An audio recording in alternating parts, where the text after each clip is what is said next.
Los Angeles as a first-year guard with the Philadelphia 76ers a decade ago, Jrue Holiday was just hoping for playing time.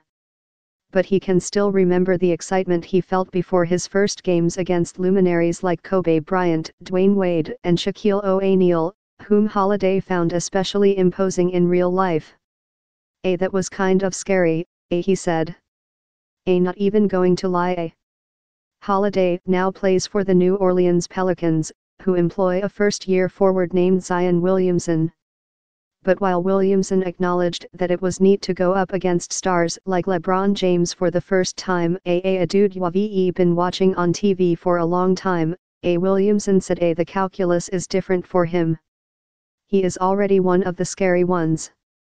13 games into his NBA career, Williamson has done his part to meet the outrageous expectations that have trailed him since the Pelicans made him the #1 pick in last year's draft.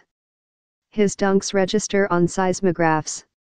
He has shown himself to be a surprisingly deft passer. And he has helped put the Pelicans in the playoff picture. A lot of times with really talented players at that age, you're going to see flashes of brilliance, the Pelicans' J.J. Redick said. But he's brought a level of brilliance and intensity every night that he's played so far. The consistency has been remarkable. After scoring 29 points in a 118-109 loss to the Lakers at Staples Center on Tuesday night, Williamson was about to start his post-game news conference when Brandon Ingram, the Pelicans' all-star forward, strode past and shouted, Zion, you're the GOAT. Williamson looked mortified. It's never about him, Pelicans coach Alvin Gentry said. He never wants it to be about him. But it is about him, whether he likes it or not. Since making his debut last month after missing the first half of the season with a knee injury, Williamson has averaged 23.3 points and 7.1 rebounds a game while shooting 57.3% from the field.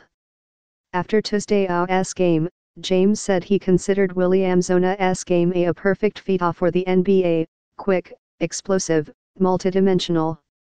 At the same time, James made it curiously clear that he and Williamson do not know each other. I've never met him, James said.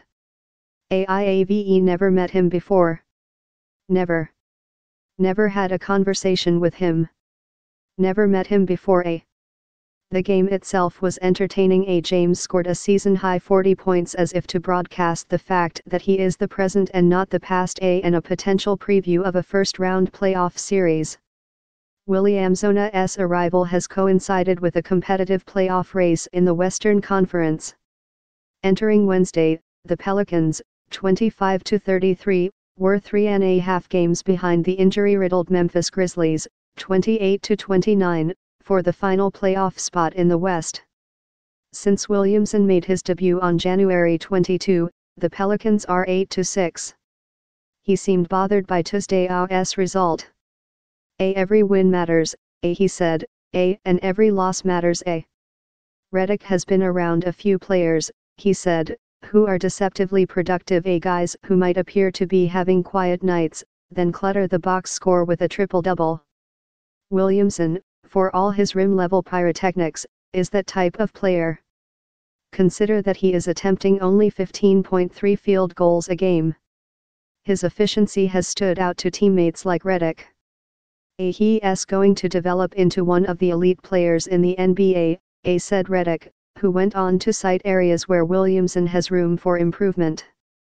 You can go down the list: he can shoot it better, he can defend better, he can pass better, he can do a lot of it better. But he's doing it all pretty darn well right now.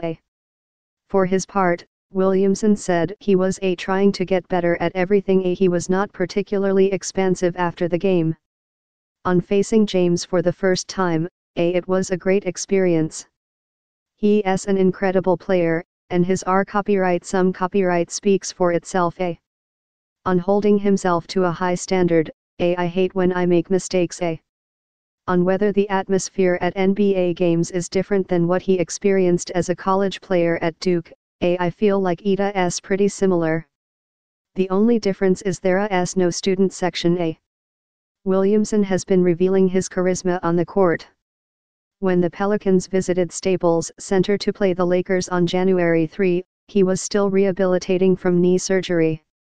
But he worked out before the game, and his mere presence had a magnetic effect on dozens of early arriving Lakers fans who crowded the court. They even cheered his dunks. The spotlight on Williamson has only intensified in recent weeks. It's absolutely crazy, really, where every hotel, every restaurant, everything that we do, there are just a ton of people there that want to see him, Gentry said. And I think he tries to accommodate as much as he possibly can. But obviously, it's impossible to stop and sign every autograph and everything like that. But he tries to do the best he can. The great concern, of course, is his health. Each game doubles as a physiological litmus test. Did Williamson avoid injury?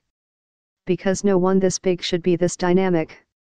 At 6'6" and 284 pounds, he seems to defy logic, gravity, and biomechanics, and the Pelicansa medical staff has worked with him on his ability to land with less force.